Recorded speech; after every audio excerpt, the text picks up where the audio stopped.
मतलब कि अमित शाह और नरेंद्र मोदी चिराग पासवान पर नकेल कसने की पूरा का पूरा तैयारी कर चुके और पहला कदम भी वह बढ़ा चुके हैं। मतलब कि चिराग पासवान का आसमान में उड़ना कहे तो अमित शाह को पसंद नहीं आया और अमित शाह भली बात से यह बात जानते हैं कि चिराग पासवान को वापस से कैसे रस्सी से बांधकर जमीन पर पूरा का पूरा पटक देना है।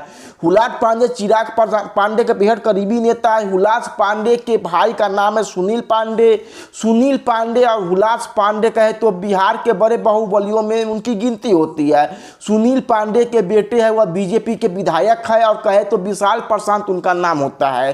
अब जो हुलास पांडे हैं उनके 3 अलग अलग ठिकानों पे पटना से लेकर बेंगलुरु तक ईडी की छापेमारी चलती है और कहे तो इसके बाद वह नव भारत टाइम्स अपनी रिपोर्ट में कहता है कि अमित शाह को यह बात पूरा का पूरा पता है कि चिराग पासवान को कैसे वापस नकेल कसकर उनको शांत कर देना है। उसी कदम में यह पहला कदम है, उसी दिशा में यह पहला कदम है।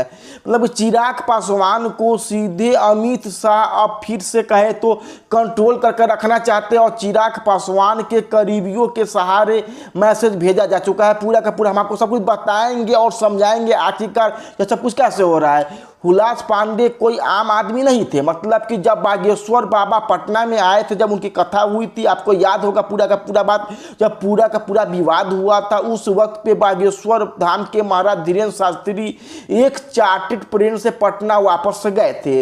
उस चार्टर्ड प्लेन को लाने वाले हुलास पांडे ही होते हैं, चिराग पासवान के पार्टी के नेता। वह उनके पार्टी में संसदीय वोट के अध्यक्ष रहे हैं, बड़े पद पर चिराग के एकदम करीबी जो उनके बगल में खड़ा होते हैं।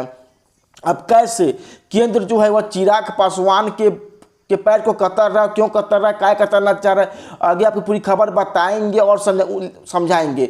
उससे पहले नमस्कार, मैं कुणाल किशोर। अब आइए पूरी खबर पे। एक बात कही जाती है कि भारतीय जनता पार्टी को यह पूरा का पूरा पता है कब किसको कितना आगे बढ़ाना है और कब जब उनका मन बढ़ जाता है तो उन मन को कैसे उनका पूरा पूरा कंट्रोल में करना है। हुलास पांडे के पटना से लेकर बेंगलुरु तक के ठिकानों पर ईडी की टीम पहुंच जाती है, छापेमारी करने लगती है। जमीन के कई सारे कागजात होते हैं, कहा जाता है कि बहुत ज़्यादा जमीन का कागज मिलता है, कैश वगैरह भी मिलता है। इन तमाम चीज़ों पर जब आगे जाँच चलेगी और ईडी की जब छापेमारी होती है तो ईडी जो है वह केंद्र सरकार के इशारे पर काम पूरा का पूरा करती है, गृह मंत्रालय के इशारे पर काम करती है।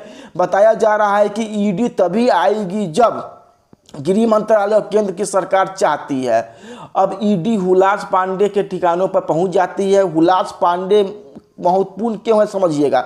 जब कोई पार्टी चलती है तो पार्टी केवल किसी एक नेता के चेहरे से नहीं चलती है, बल्कि पार्टी चलाने के लिए कहते फंड चाहिए, पार्टी चलाने के लिए पैसा चाहिए, पार्टी चलाने के लिए उत्कट के बाहुबली नेता की जरूरत होती है जिसको पार्टी को एकजुट रखा जाए। और हुलास पांडे वही आदमी है। चिराग पासवान की जो पार्टी जाती है, हुलास पांडे के महत्वपूर्ण क्यों आप समझिएगा। जब कोई पार्टी चलती है, अगर पार्टी केवल किसी एक नेता के चेहरे से नहीं चलती है, मतलब कि पार्टी चलाने के लिए कहे तो फंड चाहिए, पार्टी में उस कद के बाहुबली नेताओं की भी जरूरत होती है जिसके कारण पार्टी को एकजुट रखा जा सके। हुलास पांडे वही आदमी है चिराग पासवान के जो पार्टी पर चिराग पासवान के कंट्रोल को मजबूत करते हैं। अब चुनाव आता है तो चुनाव में पैसा का प्रबंध करना है, चुनाव में पैसा लगता है, वो हम सब जानते हैं, आप जानते हैं। उन तमाम चीज़ों के प्रबंध में हुलास पांडे की महत्वपूर्ण भूमिका रहती है। मतलब कि चिराग पासवान की पार्टी को बचाने में जो हुलास पांडे है और सुनील पांडे है, इन दोनों भाइयों का बड़ा योगदान रहता है। अब हुलास पांडे के ठिकानों पर छापेमारी होती है। हुलास पांडे के ठिकानों पर छापेमारी होती है तब कहा जाता है कि चिराग पासवान का जो तेवर बढ़ रहा था, उन्होंने लेटरल एंट्री का मामला आपको याद होगा।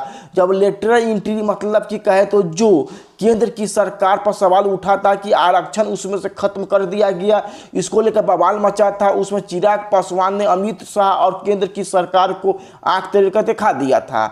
बताया गया था कि अमित शाह केंद्र की सरकार में समझ लिया था कि उनका टेबल बढ़ रहा है। अमित शाह इसके बाद क्या होता है समझिएगा। एनडीए की मीटिंग में अब चंद दिनों पहले जेपी नड्डा के आवाज़ पर दिल्ली में हुई थी।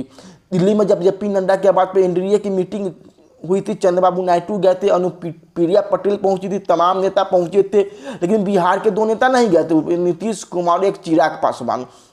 नीतीश कुमार का अगल मसला होगा। नीतीश कुमार को नरेंद्र मोदी, अमित शाह या केंद्र की बीजेपी की सरकार वैसे कंट्रोल नहीं कर पाएगी जैसे बाकी नेता को करती है। इसीलिए नीतीश कुमार पर वह चुपचाप रहे। मतलब चिराग पासवान भी उस मीटिंग में नहीं पहुंचे, वह अब्सेंट हुए, अनुपस्थित हुए। और इसके बाद कहा गया कि अमित शाह और नरेंद्र मोदी की भव्य बन गई। मतलब कि चिराग पासवान उनकी आंखों में खटकने लगे। चिराग पासवान का एक और तेवर उनको रास नहीं आया, जो वह बार बार अपनी पार्टी को इस बात के लिए तैयार कर रहे हैं कि कम से कम 50 सीट हमको चाहिए ही चाहिए। कहा जाए लोक जनशक्ति पार्टी रामविलास की पूरी तैयारी, तमाम सांसद तमाम नेता लगातार दबाव क्रिएट कर रहे, प्रेशर क्रिएट कर रहे विधानसभा को चुनाव को लेकर। और चिराग पासवान का यह कहना है कि हम विधायक बनना चाहते हैं, राज्य की राजनीति करना चाहते हैं। यह भारतीय जनता पार्टी को सीधा संदेश देती है कि चिराग पासवान दबाव बनाने का प्रयास कर रहे हैं। अब हुआ क्या है, पूरा बात समझिए। जब चिराग पासवान ज़्यादा उड़ने लगते हैं, उनको लगता है कि हमारे कारण से भारतीय जनता पार्टी बिहार में है, तो भारतीय जनता पार्टी उनको कंट्रोल कर रही है। बीजेपी को वह पूरा का पूरा पता है किस नेता को कब कितने ढील देनी है।